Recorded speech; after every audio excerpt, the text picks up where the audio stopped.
Moza alikuwa msichana mrembo, aliishi maisha ya shida na kumfanya jaribu kufanya kazi za ndani. Kwa bahati akapata kazi kwenye nyumba mama mmoja ambaye aliitwa Rose. Huyu mama mara nyingi halikuwa adumu na wafanyakazi wa ndani. Mara nyingi huwa anawafukuza watu walijua, hivyo hakuna aliyejua ukweli kuhusu wafanyakazi wa Rose.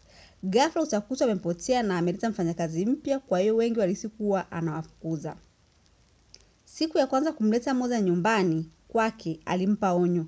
Mambo ya nyumba hii uyaache kama yalivyo. Wewe fanya kazi zako basi. Usiingilie mambo yasiyokuhusu.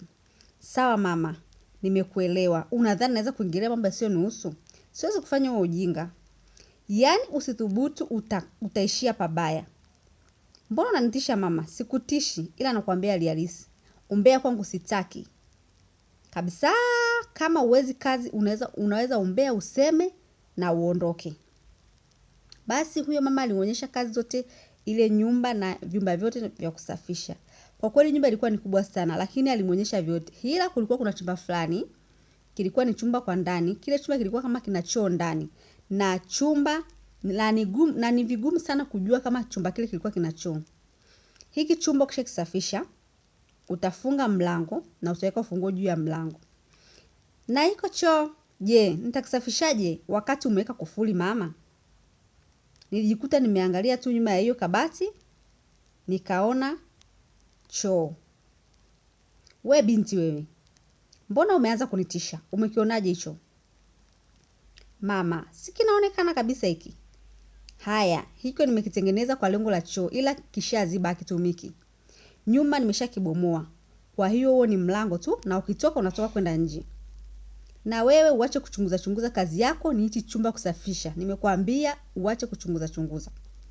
Wakatoka nje na kumuonyesha sehemu nyingine za kusafisha na kumkabidhi rasmi nyumba hiyo. Moza alianza kumfahamu mtoto mmoja wa yule mama. Hatimaye akamfahamu mume yule mama ambaye aliitwa Mr. Patrick. Ila kitu kilichomshangaza Moza ni kwamba huyu baba huwa hana sauti yoyote kwa mkewe. Chochote kitachosema na mkewe kwake ni sawa. Moza alishangaa akajiuliza, ina maana huyu baba hawezi kuhoji? Hao ndo mambo ya mjini ya mume kulelewa na mke wake. Hata kama ndo kubali kila kitu jamani. Moza aliendelea na kazi zake, alijikuta kizuia sana na watoto wa ule mama. Mtoto huyu alikuwa ni mdada mkubwa na anajulikana kwa jina la Sara. Huyu msichana alimpenda sana Moza, sababu Moza alikuwa anamsikiliza mambo yake. Unajua kwa nini nakufagilia? Sijui. Hebu niambie. Sababu wewe unapenda kunisikiliza ninachokisema. Unajua kila mtu anapenda kusikilizwa, eh? Lakini kwa nini wewe upendagi kumsikiliza baba yako? Achana yule baba bwana, utaniuzi. Kwanza hana hadhi ya kuwa na mtoto kama mimi. Yule ni bwege tu, bwege la mama lile. Sara akaondoka zake, ila Moza alibaki na maswali mengi sana kuhusu kwa nini yule Sara aseme vile. Inamaanisha yule mtoto yule sio baba yake? Na watoto wengine je? Mbona hawamheshimu yule baba? Moza aliwaza, lakini baadaye alijiambia, mambo ya umbea nilishaonywa mwenzangu. Muda kidogo akiwa anasafisha, anafanya usafi mle ndani, aliwasikia watoto wawili wa kiume wa yule mama akiongea. Yule mama alikuwa na jumla watoto 4. Wa kwanza akiwa anajulikana kwa jina la Sara, wa pili wa kiume ambaye anajulikana ni mapacha hao, wajulikana kwa jina la Kurwa na Doto. Mkubwa alijulikana kwa jina la Ana. Sasa watoto hao Moza alitegesha sikio na kuwasikiliza mapacha, na wao wenyewe hakujua kama wanasikilizwa. Yaani mimi nikitaka kuoa, nitamwomba sana Mungu nisije nikapata mwanamke kama mama yangu. Mwenzia akasikia kicheka kisha akasema, kumbe inauma anachofanywa huyo baba. Yaani inauma kinoma, sema tu ndio hivyo. Sio baba yetu. Hatuna cha kufanya, ila inauma sana, yani sana. Lakini moyoni unafurahishwa na maisha ambayo mama anatupa. Hivi ushawahi kujiuliza ungepata wapi ya maisha? Mimi nadhani anachokifanywa mama na baba yetu labda ndio kimemfanya awe hivyo. Ila nashukuru Mungu tunakula vizuri, tunaishi vizuri, tunafanya tunachokitaka. Mama alishasema tusiwazi. Anachokifanya tuwe makini na maisha yetu. Hata hivyo, unakumbuka juzi usiku Moza ghafla alishtua na Ana na kumfanya ashtuke sana na aache kusikiza umbea. Dada twende ukanitandikie kitanda. Moza aliondoka na Ana huku akiuliza maswali mengi sana juu ya yule baba mwenye nyumba.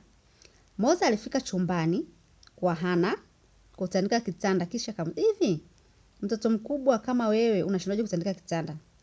Wenzao kama wewe walikuwa na maswali ya kudadisi sana kwangu. Kazi ikawashinda.